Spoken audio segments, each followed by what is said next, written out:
even doing testing on conversion rate optimization. All those things can ladder up into their small percentage gains potentially on a day by day or month by month basis, but they can spell out enormous growth over the course of a year or two.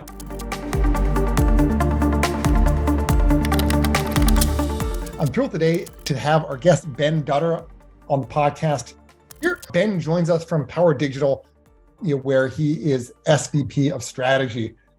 This is actually our second episode with Power Digital. We had their CEO, Grayson, on, I think about a year ago now, but Ben, welcome to the show.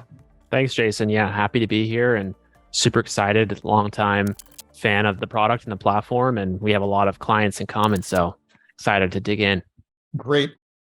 So the last few months, we've gotten pretty deep into marketing measurement. We had an episode with Hi Bobby, which is an infant formula company that went through, an extreme supply shortage where they actually had to go so far as unpacking one channel and one of their marketing strategies at a time until they got to a point where they understood what was going on. We had Transparent Partners and their CEO on to talk about clean rooms.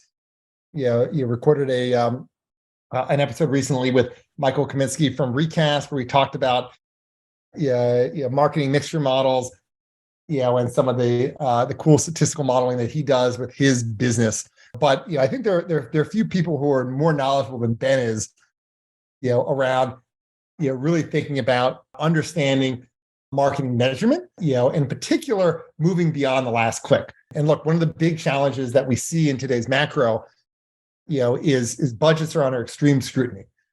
And it's tremendously easy to look back at your Google Analytics and your Meta or your Facebook ads and say, hey, I can measure my last click attribution, and I'm just going to do that, but nothing else. But at the same time, one of the big opportunities and one of the big challenges that everyone faces is, look, the goal here is to drive a sustainable brand.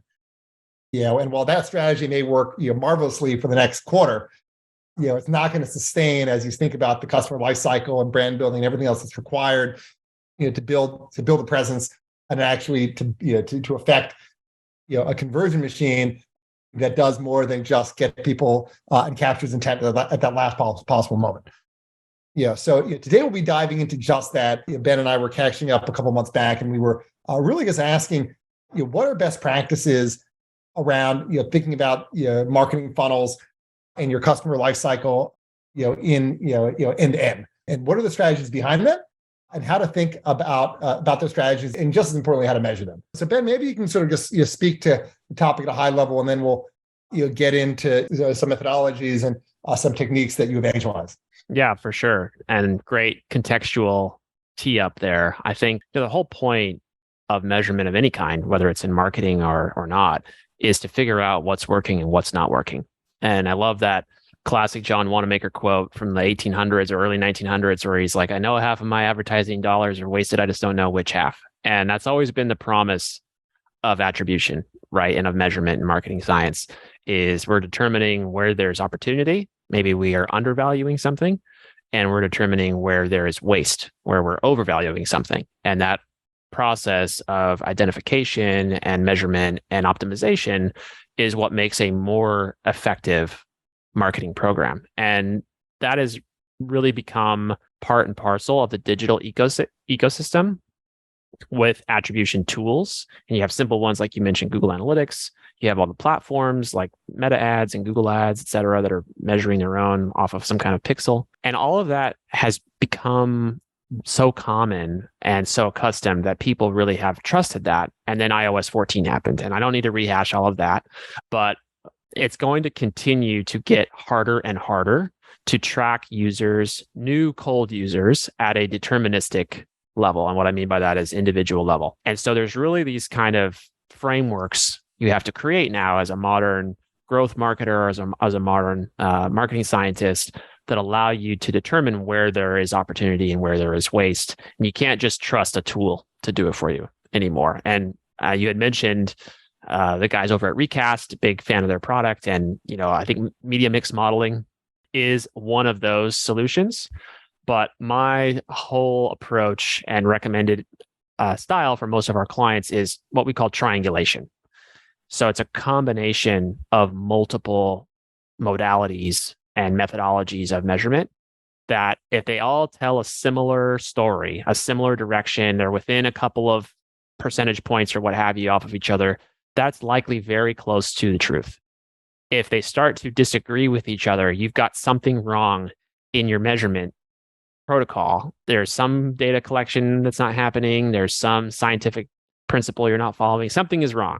And so for us, it's about how do you establish this kind of experiment-led scientific approach to measurement that's a little bit harder to execute on. You can't just turn on the platform and tell it to go, but that actually reveals a lot more of true value to the brand. And we love the saying at Power, we care about contribution, not attribution, because ultimately we want the marketing to contribute incrementally to the business rather than just we're assigning credit to it some arbitrary or technological pathway. So that's at the high level. We care ultimately about what's going to get you the best ROI on your marketing dollars. It's funny. And I always joke that, in marketing land, there are two sets of numbers. There's the attribution numbers, which at the end of the day, play a huge role in understanding budget and justifying spend. And then there's numbers that are much more causal, or contribution numbers, as you call them, which really seek the truth. Which is, if I didn't spend these dollars, what would be the effect to my revenue and to my profits? And it's a very different question and a very different set of methodologies. And oftentimes with standard understood attribution methods, they're going to be biased. They're not going to tell the full story. But for many brands and for many businesses, it is what is used to figure out budgets and to figure out allocations and figure out team sizes and headcounts. So there's a lot of complexity within that, and it's important to disambiguate the two. But obviously today we were focusing on contribution, just trying to get to the truth. And so maybe we can you can talk about a few examples around this notion of the old versus the new, moving from attribution to contribution, and it sort of requires a different way of thinking. Take us through some real world examples here. Yeah, for sure. So one example, we have an app client who they have a free version and a premium version. They're a freemium business model, very typical. And they were able to get a lot of people to sign up for the free version, millions and millions of people, but they struggled at converting those people from free to paid. And part of the problem was they didn't have a clean experimentation testing roadmap, and they didn't really know who was their customer that would actually sign up for a paid version. They didn't have a clear understanding of who that was. And so we needed to test into that from a media mix standpoint, from a creative standpoint. And so the whole methodology, they were very, technologically attribution driven before, where they were assigning credit. And I don't know if you're familiar, Jason, that much in the app space, but with like MMPs like AppsFlyer and Kochava and Branch, et cetera, there's a lot of even additional obscurity in attribution than there is on like a D2C website or something like Google Analytics. So it's even more opaque for them to get to the right answer. And so we started doing what we call MMTs, or matched market tests. And they're an experiment where you identify predictive market clusters that are similar to each other geographically, demographically, and performance-wise historically for that brand. And so we did this for this app client and identified a bunch of different markets that all were predictive of each other. And you start introducing different media mixes or different creative examples or different channels into test markets, and you don't do it into some control markets. And we came to some pretty profound conclusions of some channels that they had ascribed a lot of value to were actually not contributing hardly anything at all to the paid space. And there was some that were kind of like moonshot, small, rinky-dink budgets that actually were hugely incremental. And so now they've completely flip-flopped over the past 12 months of us working through them with that. And they just had their best month ever was January of 2023. They're on track to have their best quarter ever of this year. They're just thrilled with the way that we've been able to unlock that incrementality out of their marketing mix. And that's really what it's all about. So for us in that example, we did match market tests. There's other experiment-led measurement you can do that doesn't require geo-testing, but that is a clean and applicable version of that. Yeah, no, I mean, I love the notion of using experimentation as a point of calibration.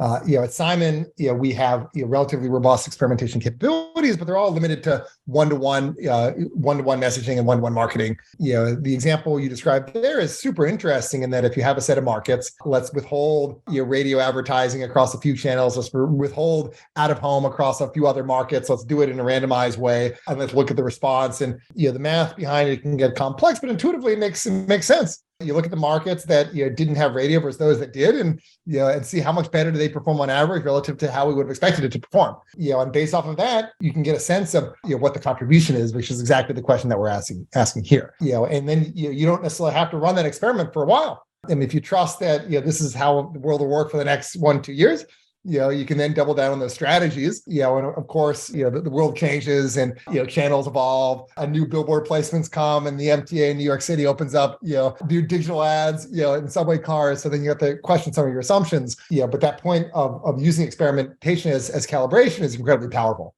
Yeah, absolutely. We love to follow. I'm a big fan of acronyms, if you can't tell, but love to follow an acronym we call BEATS, BEATS, and it stands for business KPIs, experiment KPIs, analysis, technology, and surveys. And in that order, those 5 things constitute a comprehensive measurement framework. If you're not looking at all 5 of those things, then you're missing something potentially. And if all 5 of those things tell a similar story, then you're on the right track. And so, for an example, if the total business is trending in the right direction, and my marketing is saying it's getting worse, something's off there. But if my marketing is saying it's going great and my business is trending down, well, then we're getting cannibalization somewhere is happening and we're having waste and something is off with our tracking. And experimentation, that E, is the most important part. And that's what we're talking about today, because it sort of informs the back half of the acronym, or that methodology. Whatever you input into it is the kind of the quality that you're going to get out of it. So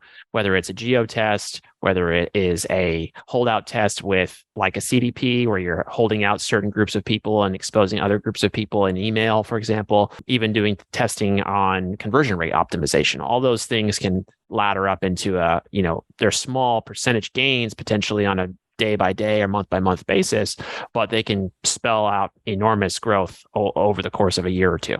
100%. And maybe we can talk about just general measurement challenges. Out of home radio is completely different than one-to-one marketing.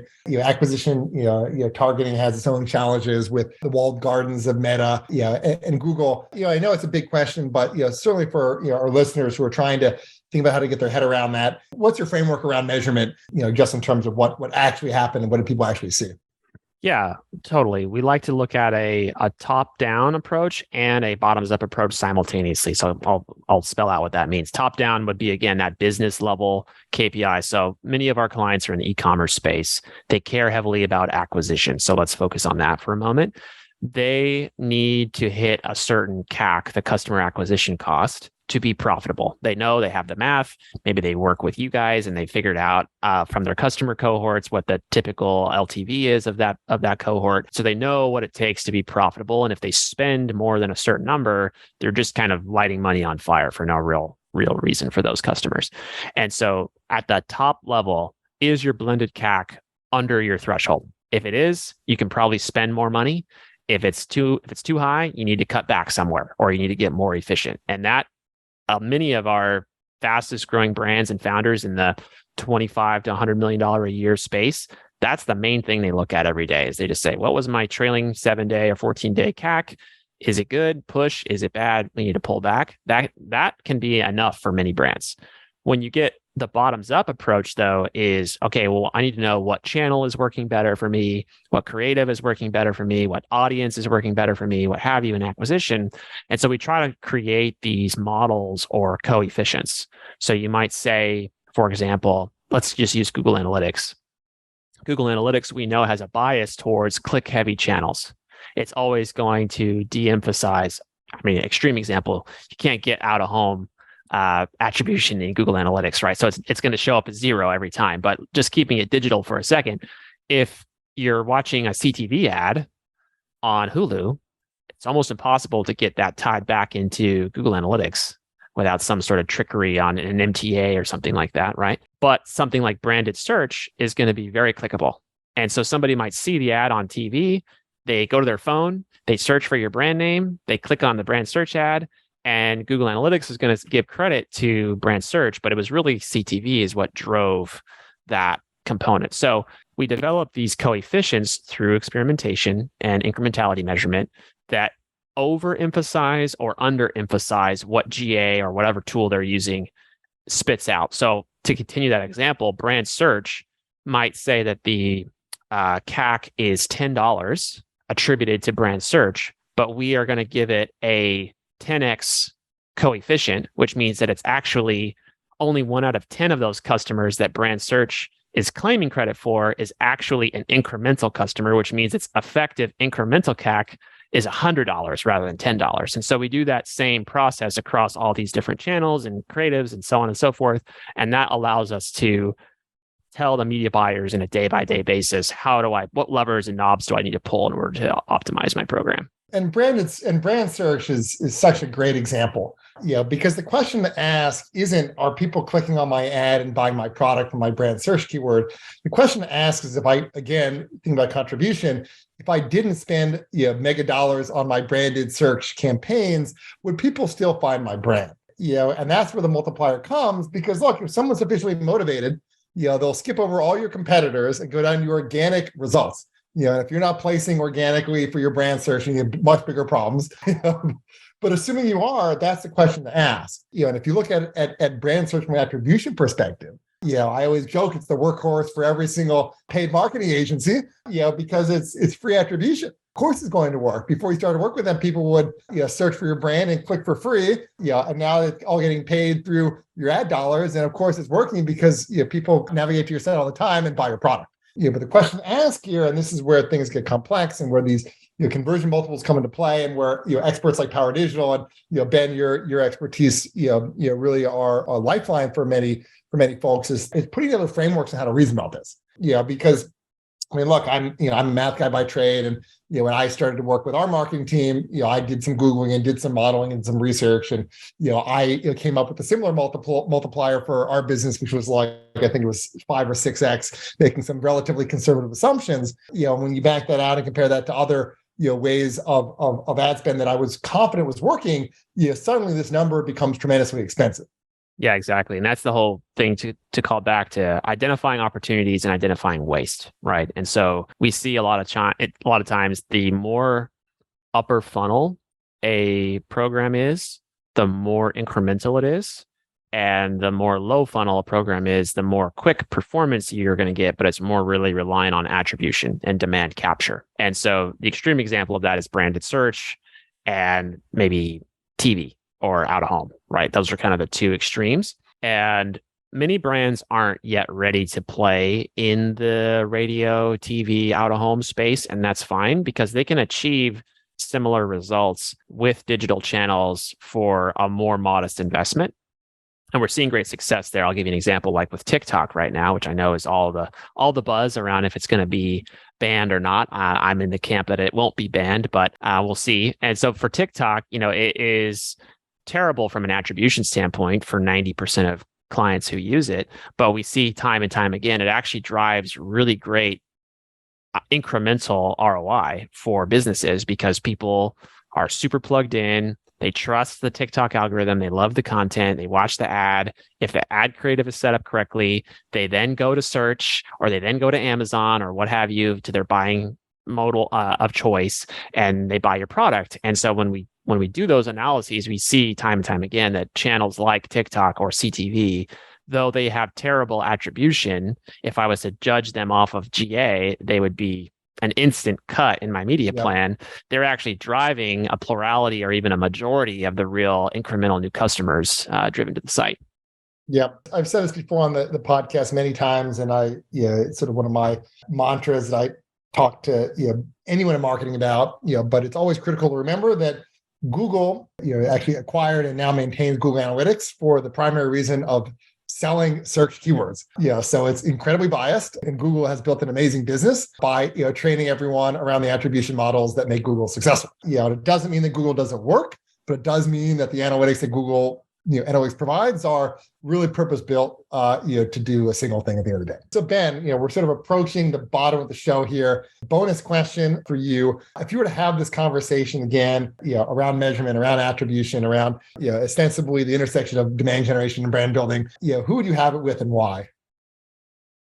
Yeah, great question. I was thinking about this and I came prepared actually, because I want Trey Lockerbie, the CEO of Better Booch, my favorite brand of kombucha, which I have right here, to reach out to me and let's talk about it. It's a kombucha. It's delicious. The reason why is because I'm probably your number one biggest fan.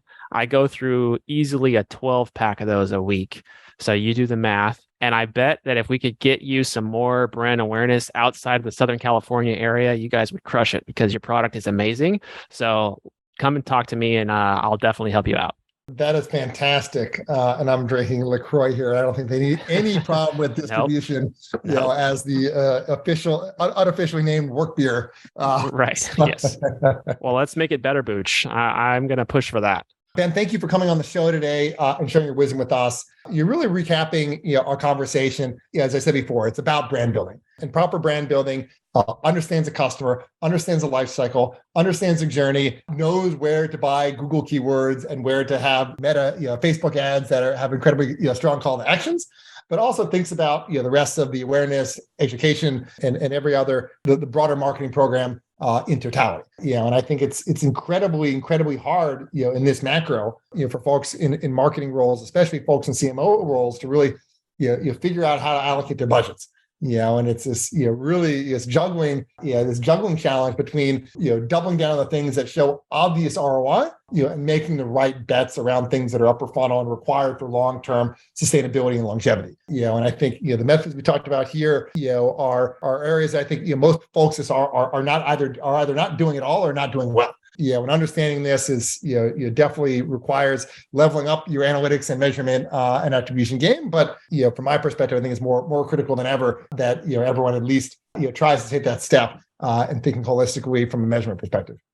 Yeah, absolutely. And I think there's an unearned mystique around it, because I think in the olden days, a lot of consultancies and very expensive folks would make it sound a lot harder and more complicated than it is. And it's become quite democratized and a lot easier to accomplish now. And there's a lot of good resources online, but always happy to share my experiences and talk with anyone about how they can do it for their own business. Great. And with that, Ben, for any one of our listeners who want to learn more about Power Digital, anyone who wants to get in touch with you, how do they do that?